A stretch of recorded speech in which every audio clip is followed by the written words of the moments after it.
Mehmet Celik, who is the managing editor of the Turkish newspaper, the Daily Sabah. Welcome to the studio. So much to talk about, and we just saw some extraordinary images there, both in Istanbul and in Ankara 6 years ago, and it was very poignant to see there the names written there of the 251 people that lost their lives.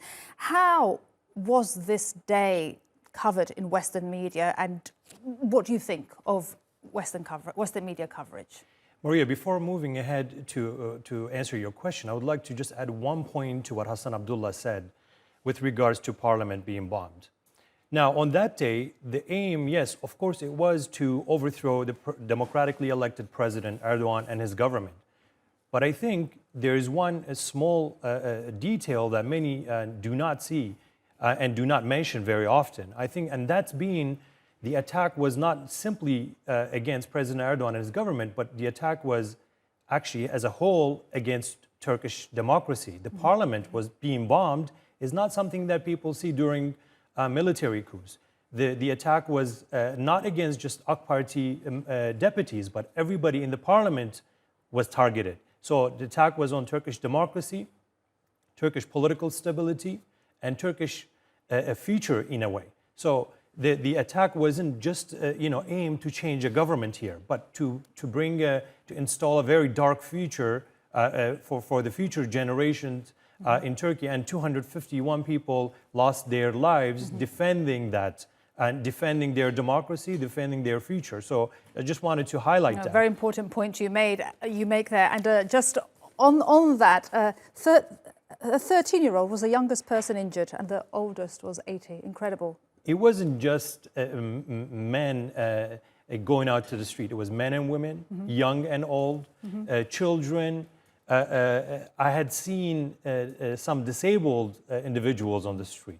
So it was a nation as a whole actually defending their future and the future of their children, their democratic institutions, and their will in a way. They had elected a president. They didn't want a coup to change that. Whether they liked his way or not is something else. But it was a political spectrum that defended their democracy. So coming back to your question, how Western media portrayed this, I think if we want to answer this and if we want to analyze this, we need to step back to pre-coup how Western media was covering this terrorist group.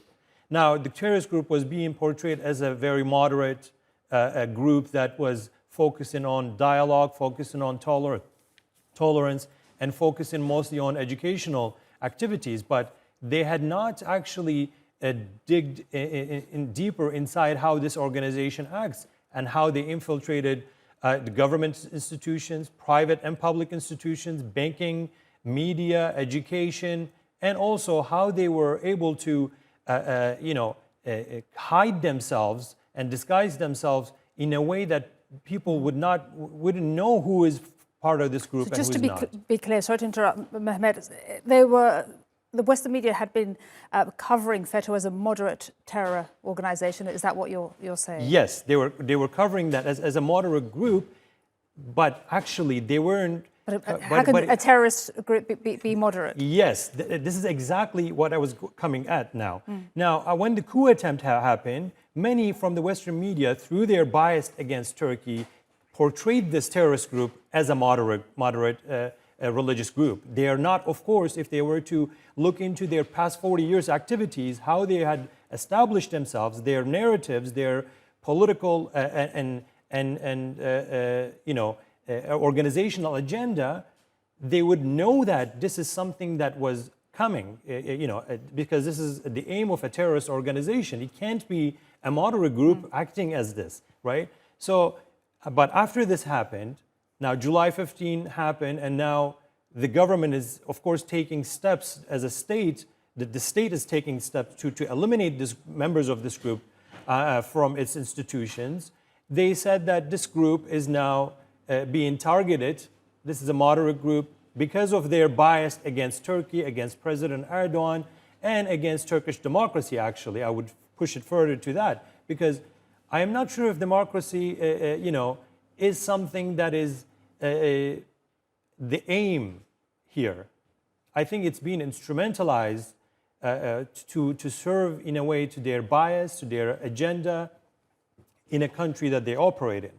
Now, this is not to say that all media was like that, but of course there was a very clear bias with regards to the coverage of July 15, with regards to how the government is tackling against a terrorist organization, and it's still, I'm not sure if it's still faded away. Regardless, 6 years on. 6 years on, it hasn't faded away, regardless of clear evidence that how this terrorist organization operates, regardless of the evidence how this coup attempt was organized, regardless of how people were targeted on that day.